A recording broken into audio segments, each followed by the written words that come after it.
Formatnya gimana? Nanti dialognya tentang adab dan aplikasinya mungkin di Atakwa nanti. Oh iya. Dah. Oke. Bismillahirrahmanirrahim. Assalamualaikum warahmatullahi wabarakatuh.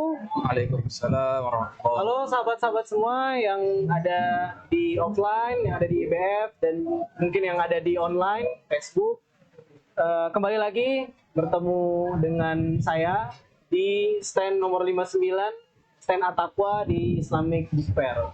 Pada kesempatan kali ini kita akan berbincang dengan Ustadz Muhammad Ardiansyah yang merupakan mudir pesantren Atakwa Depok dan juga direktur Atakwa College. Nah, teman-teman semua, hari ini kita akan sedikit ingin berbincang, berdialog dengan beliau terkait masalah adab, terkait persoalan adab dan aplikasinya dalam pendidikan, terutama di pendidikan tinggi. Kita tahu, ya, Ustadz, istilah adab itu sesuatu yang sekarang amat familiar, Ustaz. Orang-orang sekarang berbicara tentang ayo kita belajar adab. Bahkan adab itu menjadi visi di dalam yayasan-yayasan pendidikan, mewujudkan insan beradab dan sebagainya. Bahkan sudah lama istilah adab itu masuk ke dalam dasar negara kita di Pancasila. Ya, mewujudkan kemanusiaan yang sila kemanusiaan yang adil dan beradab. Nah, ini jadi satu pertanyaan gitu ya, Ustaz. Sebenarnya, Ustaz, apa sih itu adab, Ustaz? Dan apakah adab itu sama dengan kalau sekarang ada bahasanya etika, karakter, ada akhlak? Apakah di mana adab itu apa dan apa perbedaan dengan istilah-istilah yang tadi? Silakan, Ustaz. Baik, Assalamualaikum warahmatullahi wabarakatuh. Terima kasih Azam atas kesempatan yang diberikan pada siang hari ini. Ini memang tema yang menarik ya kalau kita bicara tentang adab. Kenapa menarik? Karena ya tadi hari ini orang sudah bicara adab begitu banyak, masif, khususnya di lembaga-lembaga pendidikan Islam. Hari ini kita sudah tidak asing lagi mendengar kata adab, kata peradaban, sehingga ya boleh dibilang ini betul-betul sudah booming lah istilahnya. Nah, memang istilah adab itu sebenarnya kalau kata para ulama istilah yang kalau bahasa Indonesianya itu singkat tapi padat. Para ulama mengatakan kata adab itu adalah lafdzul walid wa ma'nan dalil. Jadi seperti ada kata-kata dalam Islam itu yang kayak begitu modelnya. Kata nasihat, kata adil dan sebagainya itu adalah kata-kata singkat tapi padat. Kalau dikurai itu bisa jadi berjilid-jilid buku sebenarnya. Cuma memang dari pemahaman sebagian masyarakat ketika bicara adab, kadang ada yang perlu diperjelas lagi. Ada yang menyamakan adab dengan akhlak, kemudian ada juga yang menyamakan dengan etika, dengan karakter bahkan belakang. Tapi sebenarnya kalau saya kaji lagi, sependek yang sudah saya teliti gitu ya, sebenarnya mungkin pada sebagian istilah ada kesamaan, tapi sebenarnya tidak sama sepenuhnya kira-kira. Kita katakanlah misalnya kata adab dengan akhlak lah, yang paling identik dekat. Orang biasanya menyamakan adab itu ya akhlak itu ya adab. Padahal sebenarnya kalau kita kaji lebih jauh, tidak sepenuhnya sama juga. Ya. Untuk sederhananya begini deh, yang paling gampang. Saya suka ditanya, apa sih persamaan dan perbedaan adab dan akhlak? Saya suka mengatakan bahwa kalau adab itu semuanya baik, kalau akhlak tidak. Karena akhlak itu ada yang baik, ada yang tidak baik. Misalnya kalau kita ikhlas, kalau kita zuhud, tawadhu, itu akhlak-akhlak yang baik. Tapi kalau kita sombong, kalau kita takabur, kalau kita tomak, itu akhlak yang tidak baik. Jadi masih ada pembagian itu. Ada, makanya dikatakan kalau ada akhlak yang baik, ada akhlak yang baik. Tapi kalau adab tidak. Adab itu semuanya baik. Coba kita ambil contoh misalnya. Misalnya adab makan. Dan Nabi misalnya makan itu sambillah. Ucapkanlah bismillah, wakul biyaminik, makan dengan tangan kanan. Wakul mimma yalik, makan yang dekat. Sekarang semuanya itu baik.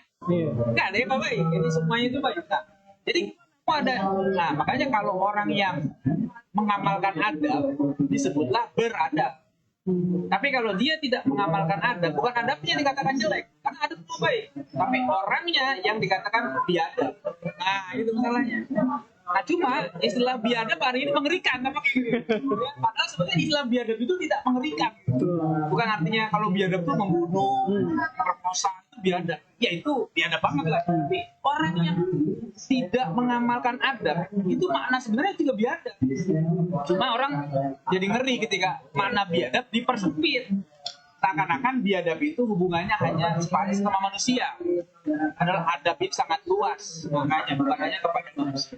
Itu contoh dari kata yang hampir dekat maknanya adab dan akhlak. Walaupun dengan kata yang lain etika, karakter itu lebih jauh lagi perbedaannya. Karena memang itu bukan istilah yang dari rahim Islam. Itu sementara kayak gitu. Ada ungkapan yang juga familiar di tengah umat kita, adab sebelum ilmu. Itu maknanya apa? Nah, boleh tahu. menarik. Banyak sekali orang nanya gitu ya. Adab sebelum ilmu. Saya memahaminya begini sebenarnya. Adab dan ilmu itu tidak bisa dipisahkan sebenarnya.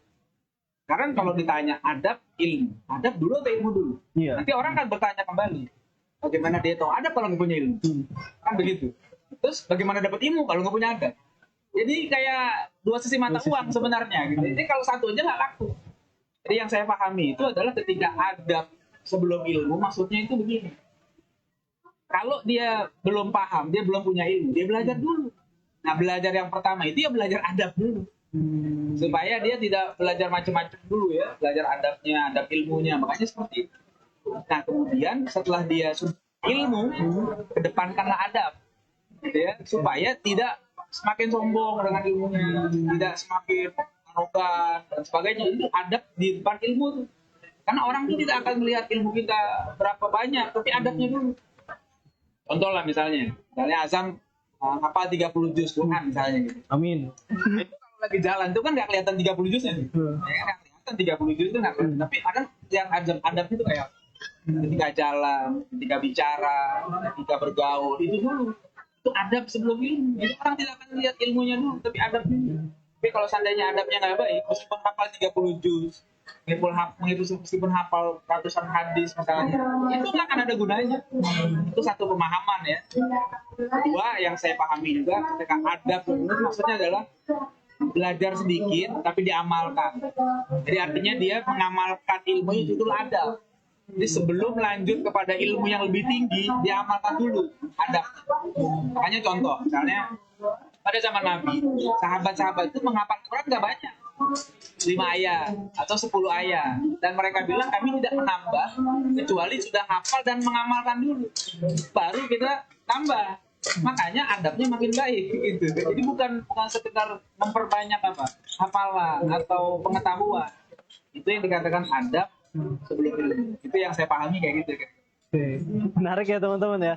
Ternyata ada sisi yang memang harus kita maknai gitu biar bingung gitu saat dia meletakkan adab itu sebelum ilmu atau sudah ilmu gitu ya.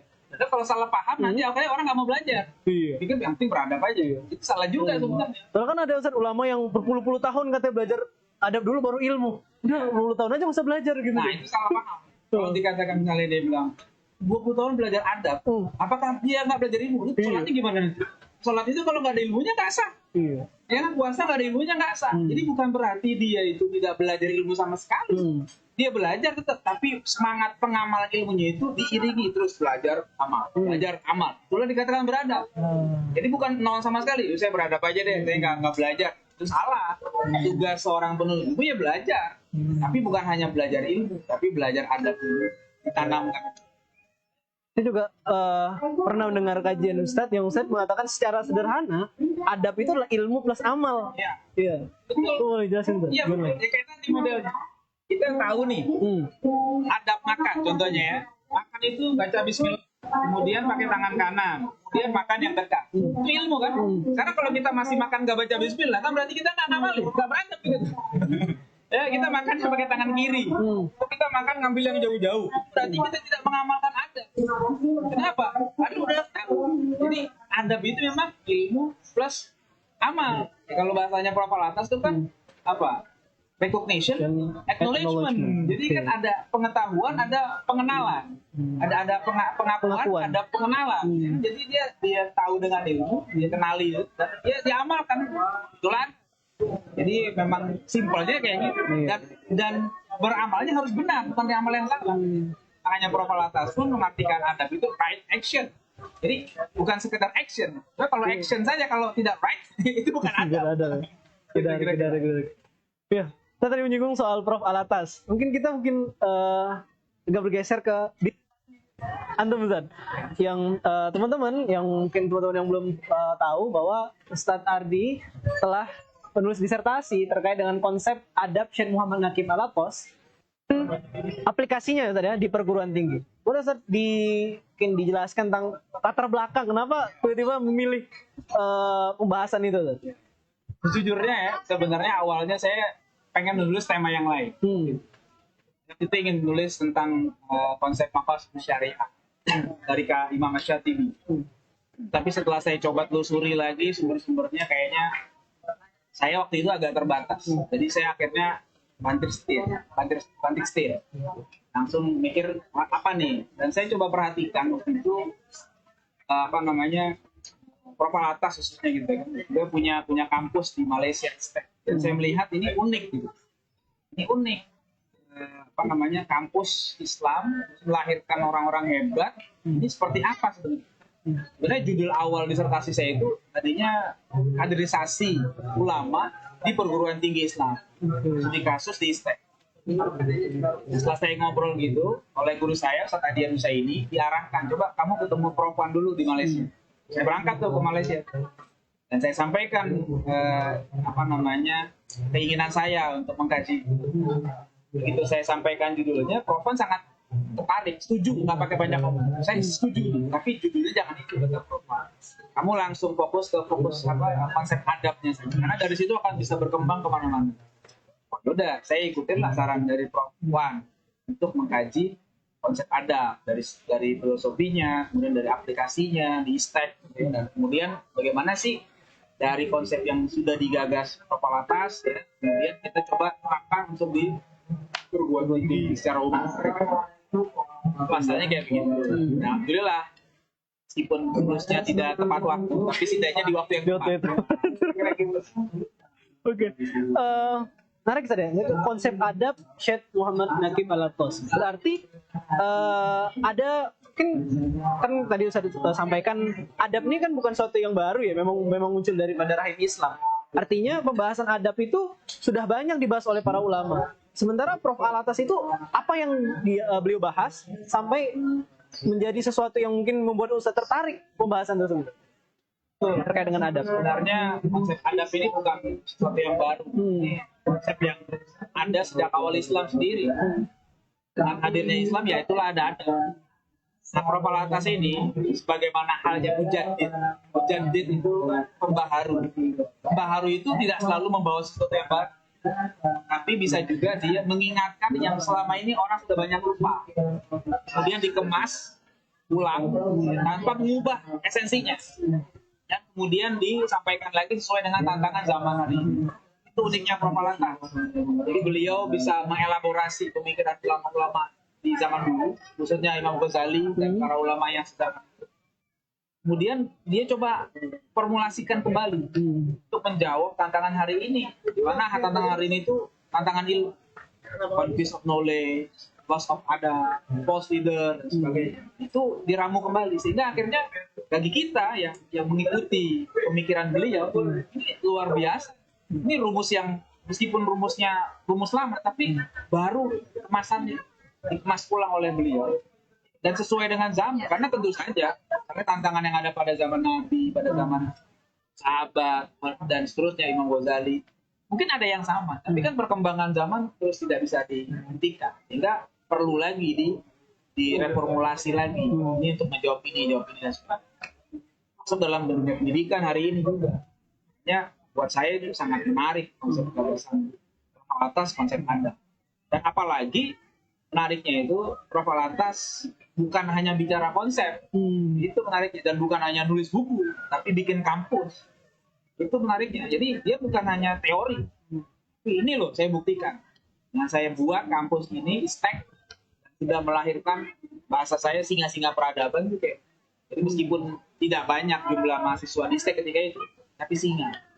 Gitu, bukan babi. Yang banyak tapi gimana lah ya, satu singa cukup menghabisi babi satu kandang. Iya. Pembahasan tentang loss of adab tuh kan sampai sekarang tuh masih dibahas oleh banyak kaum intelektual. Sebenarnya loss of adab yang dimaksud oleh Prof. Alatas itu apa Ustaz?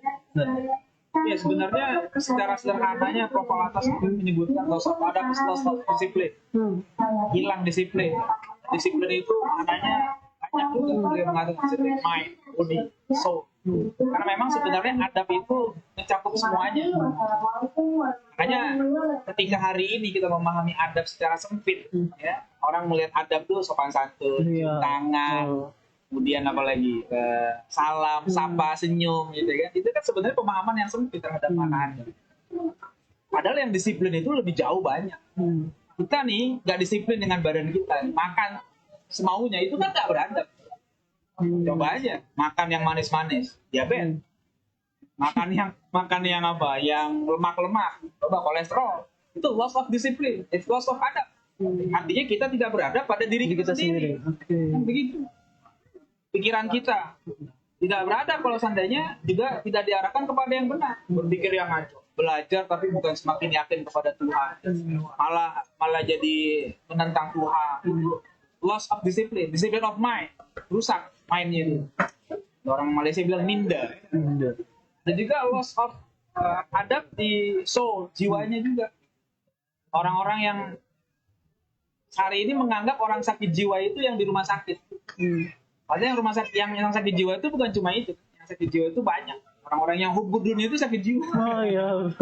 Sakit jiwanya tuh. Sampai para ulama menyebutkan hubud dunia ra'sul khati'ah. Ya, cinta dunia itu biang keladi semua kejahatan.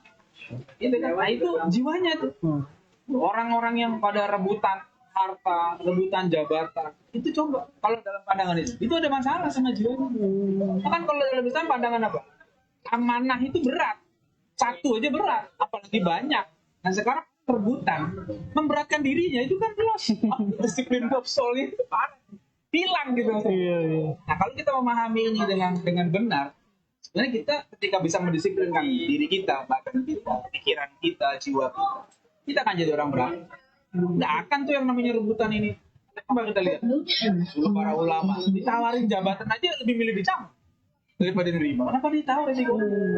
Sekarang orang rebutan jabatan meskipun kadang-kadang nggak layak. Itu masalahnya. Problem hari ini. Lagi sekarang udah masuk tahun politik gitu deh. Mulai tuh orang melihatkan diri. Yang namanya pemimpin itu bukan hanya di ranah politik. Di semua bidang, apakah bidang sosial, bidang hukum, bidang ekonomi, termasuk di rumah tangga pun diri kita pun memimpin. Jadi kalau kita tidak bisa memimpin diri kita sendiri, berarti kita juga loss of adab. Kita tidak beradab pada diri kita sendiri. Tadi sempat bung bahwa adab itu tidak sekedar sopan santun. Ini menarik karena banyak di antara kita, mungkin teman-teman banyak merasa bahwa ya adab ya tadi ya cium tangan, kalau lewat permisi dan sebagainya, sehingga orang tuh berpikir bahwa negara Barat itu lebih beradab daripada negara Muslim. Mungkin karena negara Barat itu bersih lah katanya. Atau Jepang yang anak muridnya disuruh bersihin kamar mandi misalnya segala macam, itu dianggap lebih beradab daripada negara-negara ke Indonesia yang mayoritas Muslim. Itu menurut antum seperti apa? Sebenarnya kalau dikatakan adab bukan sekedar sopan santun, bukan sekedar cium tangan dan sebagainya, dan bukan berarti kita nggak cium tangan lagi. Berarti kita nggak sopan santun. Itu bagian, tapi bukan hanya. Kemudian juga terkait dengan suasana yang ada di sebagian negara barat. Biasanya orang melihat bahwa kebersihan sampai ada istilah kapan yang masyhur gitu ya. Katakan ra'aitul Islam fil ghadbu dal muslimin. Ra'aitul muslimin fi syarq dal muslimin. Apa yang ada gitu? Saya melihat Islam di barat karena bukan ada orang muslim. Sementara di negara Islam saya melihat orang muslim tapi tidak melihat Islam. Sebenarnya tidak sepenuhnya benar. Deklarasi itu juga tidak sepenuhnya indah seperti yang digambar. Meskipun juga tidak sepenuhnya buruk seperti yang digambar. Sehingga kita harus adil menilai. Kalau katakanlah misalnya ada daerah-daerah yang bersih, gitu. Itu bagus dan itu nilai universal yang bisa kita terima. Tapi kan kebersihan dalam Islam itu bukan hanya kebersihan fisik, Oke. gitu ya. Coba dibuka kitab yang namanya toharoh itu. Toharoh dari najis dan hadas itu toharoh yang paling dasar. Itu toharoh yang paling dasar. Karena toharoh nanti ada tingkatannya, ada level. Nah yang paling tinggi itu adalah toharoh tubuh, kebersihan hati, kebersihan jiwa. Jadi kita bukan hanya bicara kebersihan dari sampah, itu bagus. Iya, sampah jangan sampai ada di sekitar kita dengan buang sampah sembarangan. Tapi hati kita, dan sebagai seorang muslim, sebagai hati kita, bahwa Allah itu sampah itu tidak bisa dikatakan enggak. Jadi kita harus menjaga hati kita jangan sampai diri anak. Tapi ya semuanya komprehensif gitu ya. Jangan juga berhati bersih, tapi sampah di mana-mana itu juga nggak benar. Di sekuler gitu. Jadi semua komprehensif. Lahir batin itu berada bersih, jadi bersih. Lahir batin batin. Nah, kalau orang-orang itu bersih secara lingkungannya, ya tapi kalau bahasanya proaktif ada komisi moral. Sebagian saya pernah juga 2011 saya pernah beruntung lah sebulan di Kanada. Ya memang lingkungannya bersih, ada sebagian itu bersih. Tapi nanti pergaulan bebas anak-anak sekolah itu maaf ya bagi kita sebagai muslim itu polusi bagi kita ya. Itu bagi mereka mungkin itu sah-sah saja dengan nilai mereka nilai agama. Bagi kita sebagai itu kotoran. Nah, cuma kotorannya bukan kotoran yang isi, kotoran yang ada di kelihatan seperti itu. Nah, kita harusnya melihat ini secara komprehensif, secara lahir, secara batin itu dan gitu. Oke Ustaz. Ustaz sebagai takwa berarti kan ada ya perhatian untuk menanamkan adab melalui ya kegiatan pesantren dan sebagainya. Sama di pesantren. Bagaimana Ustaz penanaman adab di pesantren At-Taqwa ini Ustaz? Boleh dijelaskan? Ya, ini sebenarnya mestinya bukan hanya di tapi semua yang namanya pendidikan, apalagi pendidikan Islam, ini adab itu harus menjadi poin penting. Kalau sudah tidak ada adab, berarti sudah ada pendidikan, bukan hanya pengajaran saja. Dan justru inilah yang paling susah. Kalau pendidikan itu hanya lulus dari ujian nasional, perguruan tinggi negeri, jawab soal itu gampang. Di dalam beberapa bulan itu bisa. Dan beberapa bulan yang tadinya nggak ngerti jawab soal, dari kuliah soal itu bisa jawab tahu jawabnya ciri kalau ada. Tapi adab itu yang susah.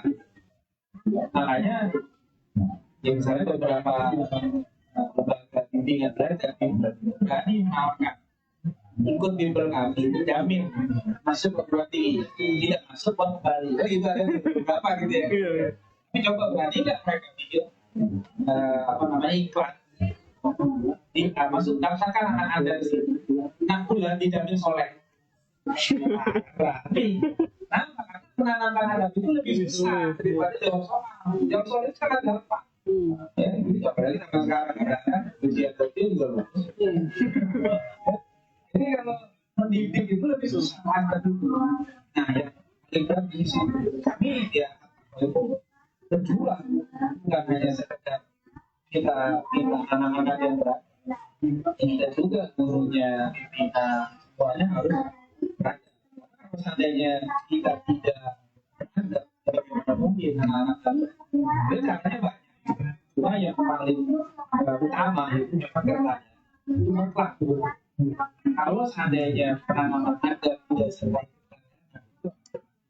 Nabi Muhammad itu kalau menjadi sahabat itu banyak juga. Tapi beliau jadi uswatun hasanah. Makanya sahabat juga ada satu buku yang menarik ditulis oleh Syekh Abdul Fattah Al-Buddha, semacam makalah kecil terus minyak di Sumatera. Kemudian dibukukan judulnya itu berhubung dasar. Jadi kalau diterjemahkan bebas itu artinya sebab-sebab kegemilangan, ya, relasi sahabat ini, tadi dan sebagainya. Di situ beliau mengatakan gini, coba di zaman Nabi itu kan nggak ada buku parenting, ya, buku parenting nggak ada, sama aja nggak ada zaman Nabi. Buku parenting sedang nggak ada. Soal ibu bawa itu adanya abad kedua, soal muslim dan sebagainya nggak ada. Tapi kenapa sahabat tabi'in, nabi sampai disebut oleh Nabi khairun nas sebagai guru terbaik? Khairun nas qarni walladzina yalunahum walladzina yalunahum. Karena mereka itu meskipun nggak ada buku parenting, tapi mereka punya uswah. Nabi jadi teladan, sahabat-sahabat meneladani Nabi. Akhirnya jadi lingkungan. Nah, anak-anaknya di rumah ngikutin bapak ibunya yang sudah mengikuti Nabi. Jadi begitu cara menanam-nanam. Meskipun nggak ada buku parenting, orang tuanya berlomba-lomba meneladani Nabi. Akhirnya terbentuk. Hari ini tantangan kita kan enggak, buku parenting banyak. Di PDF, di buku parenting banjir, banyak. Tapi kita masih mengalami problem ketika masalah pendidikan anak. Karena nggak mudah. Karena menjadi teladan itu susah. Kita sebagai orang tua maksudnya bukan hanya memberi contoh, tapi harus menjadi contoh. Kalau beri contoh saya bisa, kasih contoh 1000. Tapi dari contoh itu susah. Itu masalahnya. Jadi yang harus kita tekankan dari pondok, itu kita menjadi contoh. Kalau kita pengen anak itu sholat berjamaah, kita sholat berjamaah. Kalau kita pengen belajar. Kita pengen anak-anak kita baca. Kita harus baca. Jangan kita nyuruh anak-anak baca, kitanya nggak baca. Itu problem jadi. Saya pernah ngisi workshop di satu sekolah. Gurunya nanya gini, Ustaz, bagaimana caranya menumbuhkan semangat literasi di kalangan siswa? Saya bilang, gurunya dulu baca buku. Kalau gurunya mau baca buku, jangan harap muridnya baca buku. Kalau gurunya mau beli buku 30.000, istiqomah 3 bulan. Buku 30.000, istiqomah 3 bulan. Gimana caranya? Udah istiqomah tak beli juga. Nah, itu masalah. Jadi gurunya dulu baca buku, nanti muridnya nulis. Gurunya dulu nulis, nanti muridnya nulis. Alhamdulillah, ya kenapa murid-murid bisa nulis? Karena gurunya nulis. Jadi mereka punya contoh. Oh iya, guru-guru kita nulis. Santri-santri penulis, mereka sudah punya teladan. Kalau kita nyuruh doang, kamu nulis, kita nggak nulis.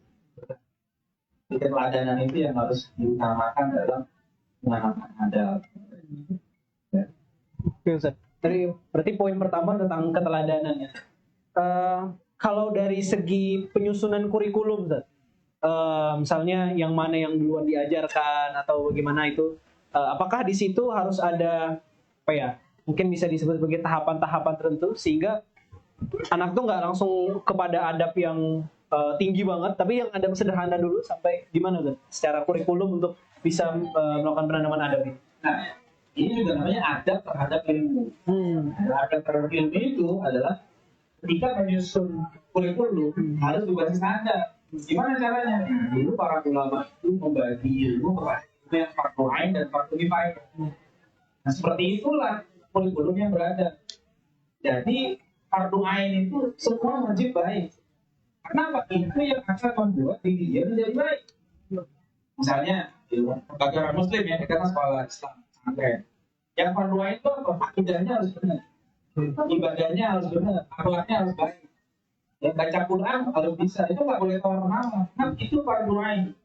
Kalau dia nggak benar itu, fardu kifayahnya baik, itu ada masalah.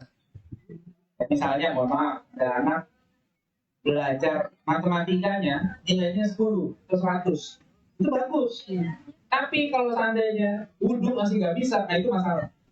Berarti dia lebih mengutamakan yang fardu kifayah daripada yang fardu ain. Itu salah. Ya. Bahasa Inggris lancar, ngomongnya lancar, bahkan lebih lancar dari orang bule. Tapi baca Quran nggak bisa, nah itu tidak berangkat. Karena apa? Ilmu fardu ainnya baca Quran sebagai seorang muslim. Bahasa Inggris itu fardu kifayah. Kita nggak bisa bahasa Inggris itu nggak jadi masalah. Tapi kalau bisa lebih bagus kan. Jadi penyusunan itu harus dirapi. Jadi jangan sampai fardu kifayah lebih tinggi daripada yang fardu ain. Itu adalah cara kita menyusun kurikulum. Jadi juga pokoknya akidahnya harus benar, baru belajar ilmu yang lain. Kalau seandainya adabnya nggak benar, nggak ada itu istilah naik kelas kita berani, nggak ada naik kelas. Nah, adabnya nggak, meskipun dia pintar kata kita nggak pengen pengen pintar saja itu orang yang bisa. Oke. Tapi kalau misalnya ya ada pertanyaan, bagaimana kita bisa mana ilmu yang fardu ain, mana ilmu yang fardu kifayah? Bagaimana? Dalam Islam itu sudah jelas kewajibannya fardu ain dan fardu kifayah. Saya tidak terlalu susah. Ya, masalah menjaga keyakinan itu kan fardu ain. Itu rukun agama lah katanya. Dalam hadis Jibril itu kan masalah Islam, imannya itu diturunkan oleh para ulama menjadi ilmu untuk menjaga Islam yang bagus nih. Meskipun tidak semua harus dipelajari, yang penting dia bisa dibaca dengan benar. Ya, nggak mesti harus menguasai semua dalilnya. Akidahnya dia harus baik. Kalau akidahnya melenceng, berarti kan ada masalah. Akhlaknya itu fardu ain itu sebenarnya. Sebagian lagi ada yang menambahkan hari ini sampai dengan sejarah. Sejarah juga dianggap hari ini fardu ain karena bagian dari akidah juga. Banyak orang sekarang sejarah sudah distorsi. Sehingga kita bisa merusak sebagian akidah. Itu bagian dari yang fardu ain. Kita buatlah standarnya. Gitu kan, baru nanti ilmu yang lain itu kita kan tahu fardu kifayah, cuma kebanyakan orang sayangnya juga ketika bicara fardu kifayah biasanya contoh yang paling gampang itu para jenazah. Fardu kifayah itu bukan cuma jenazah aja. Dia belajar matematik, belajar sains, itu fardu kifayah. Sebenarnya tak semua mesti belajar itu. Tapi kalau ada yang bisa bagus. Tapi kalau yang fardu ain tidak boleh ditolak. Semua muslim wajib belajar. Iya benar. Kan sekarang orang lebih mentingin fardu kifayahnya daripada fardu ain. Itu berarti ada masalah dari kurikulumnya. Harusnya nggak begitu. Karena fardu ain dulu baru fardu kifayah. Fardu ain itu kan fungsinya untuk membuat diri kita jadi baik. Fardu kifayah itu untuk membuat kita jadi baik. Karena fardu kifayah itu kan ilmu yang untuk memperbaiki kehidupan. Dan itu tidak mesti semua. Di dokter, nggak semua orang harus jadi dokter. Cukup beberapa orang saja. Makanya gimana kita mau memperbaiki orang lain kalau diri kita belum baik. Yang fardu kifayahnya dikuasai itu faktanya nggak benar. Nanti akhirnya dia punya profesi yang bagus tapi akhlaknya nggak benar. Ibadah nggak mau, akidahnya rusak, kan kacau.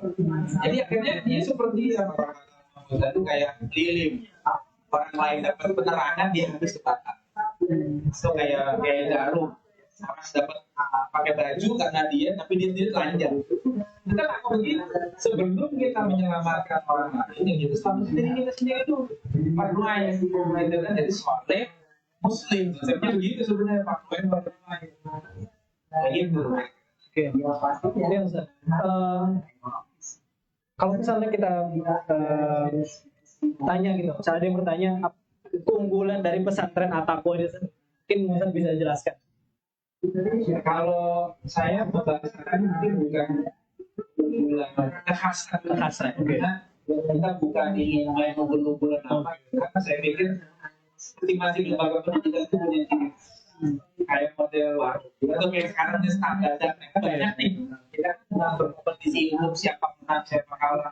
Mungkin kesannya khasnya begini, stan sebelah kita khasnya begini, dan masing-masing ada kekhasan dan yang mungkin yang tidak ada di sini ada di tempat lain. Yang ada di tempat lain tidak ada di sini, ada tempatnya ada di sini kan begitu. Ada apa itu kekhasannya? Ya satu tadi konsep kita ada. Itu pasti karena kita tidak mau main-main dengan masalah ada.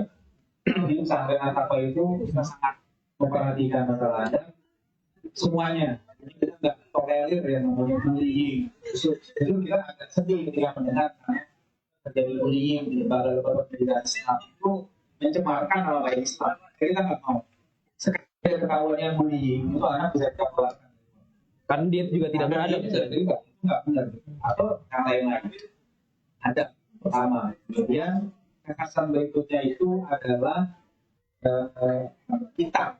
Sebenarnya kitab itu kalau di pesantren hampir semuanya pasti ada. Tapi At-Taqwa punya kekhasan apa? Biasanya kalau di pesantren itu kan kita berbahasa Arab. Kalau di At-Taqwa selain bahasa Arab ada bahasa Melayu. Kalau di Malaysia namanya bahasa Jawi. Dan itu khasana Islam yang harus dijaga. Karena itu bahasa Islamisasi di Nusantara bahasanya. Kalau kita tidak belajar bahasa Arab Melayu, kita putus dari sejarah Islam. Itu bahaya. Jadi kita pelajari itu kita Musokan Al-Balibani, Raja Ali Haji, ya, Syekh Banjari. Kita terangkan anak-anak juga mereka tahu bahwa ulama kita juga punya peran penting dalam membangun peradaban. Itu levelnya bukan lokal, itu sudah nasional. Dan sampai itu diterjemahkan dunia. Jadi itu kekhasan. Kemudian juga yang bahasa Inggris. Bahasa Inggris juga bukan buku paket biasa yang dikaji bicara apa, tapi buku-buku yang sudah bicara peradaban. Makanya santri-santri dan apa itu belajar buku-buku berkelas Islam dan sekularisme, ya, kemudian belajar buku-buku yang lain lah. Ya, itu banyak sekali. Itu bukan wacana besar. Jadi kita coba mengajak anak-anak ini untuk berpikir besar sejak mereka masih muda. Jadi bukan lagi berpikir main-main, tapi mereka ingin kita ajak, ayo pikirlah yang besar. Mudah-mudahan dengan berpikir besar itu mereka hanya dua besar di masa akan datang. Dan yang ketiga, ciri khasnya itu adalah satu kita pesantren bela diri dan silat. Ya kenapa khasnya? Karena kalau di pesantren kita bela diri itu bukannya ekstrakurikuler, tapi tiap hari belajar pagi sore. Ya, kalau di tempat lain mungkin teman-teman yang coba kalian seminggu sekali, kita enggak tiap hari belajar diri. Kenapa? Buat apa? Dia sehat.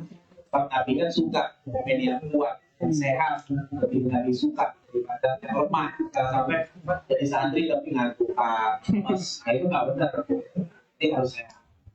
Nah kemudian pesantren ada pesantren penulisan juga ciri khasnya. Jadi pesantrennya literasi sudah bukan jadi wacana, tapi sudah jadi bukti. Mana? Nah buktinya? Coba. Ini salah satu tuh.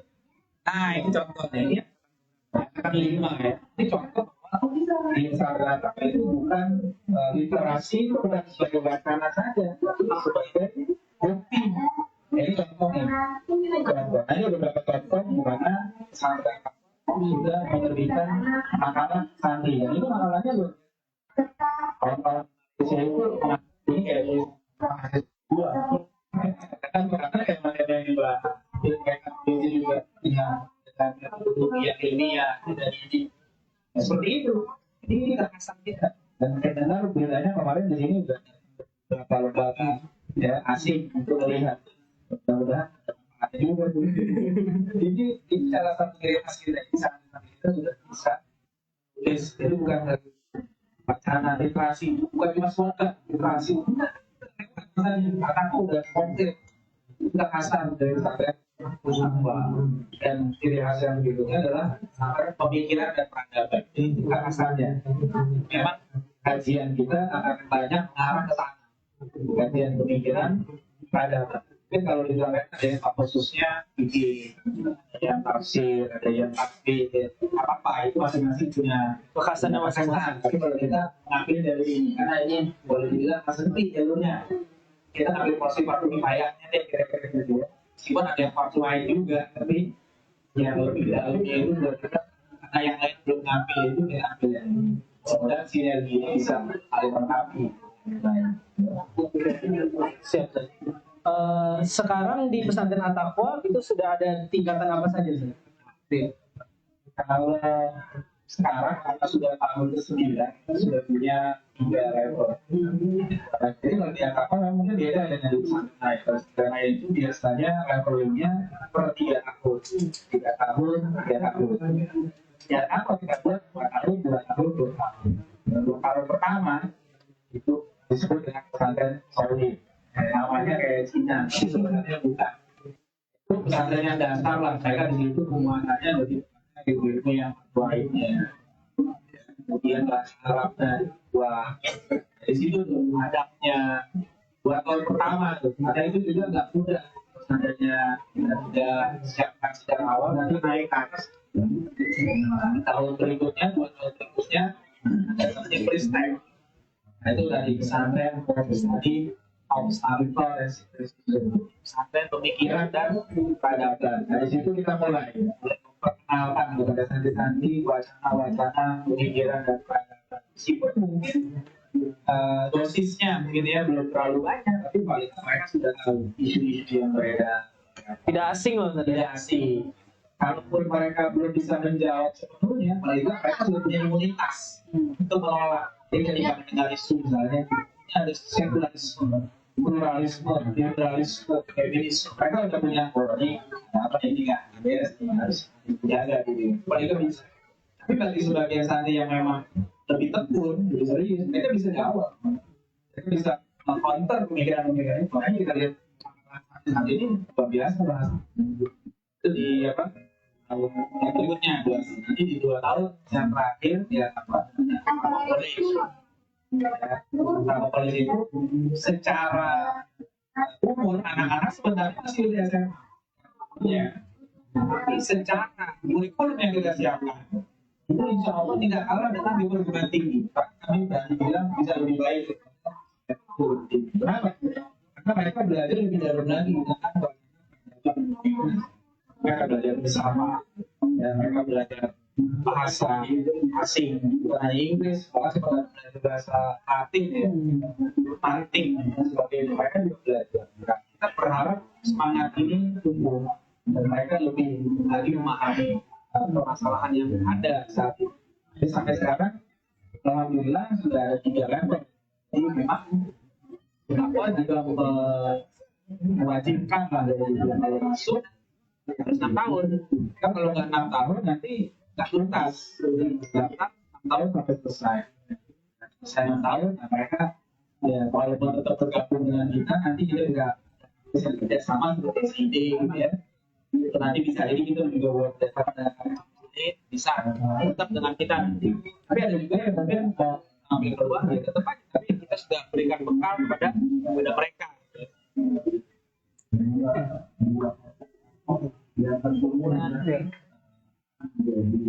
Saya dengar Atako College itu juga punya ada program namanya PK3. Ustaz. Kan bisa jelaskan Ustaz? PK3 itu apa? PK3 itu singkatan dari program kajian kepakaran khusus PK3. PK3 itu jadi memang ini untuk mereka yang betul-betul niat mencari ilmu karena non gelar. Jadi Atako ini PK3 ini kita buat program yang kurikulumnya setara dengan program master S2 tapi non gelar. Dan yang ikut banyak, yang ikut selama ini ada yang sudah lulus S1, bahkan pernah ada yang profesor pun ikut. Karena mereka memang bukan mencari gelar, mencari ilmu. Kita berikan paket-paket pembelajaran di PK3 itu ada macam-macam. Yang dulu pernah kita buka itu PK3 Ghazali dan PK3 dulu keluarga.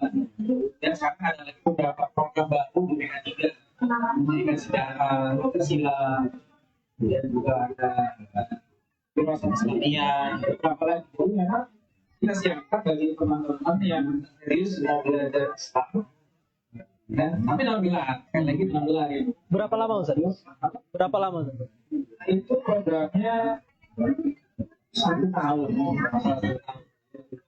Gantung program itu ada programnya, ada yang 8 mata kuliah, 9, bergantung kebutuhan juga sih sebenarnya. Nah kalau yang memang serius, maka bisa sampai mereka juga nulis pakai ilmiah, juga. Seperti itu. Kita lagi program non gelar, masih berapa juga, tapi insya Allah ilmunya manfaat. Karena yang kita undang untuk mengajar di Atako PK3 ini juga orang sembarangan.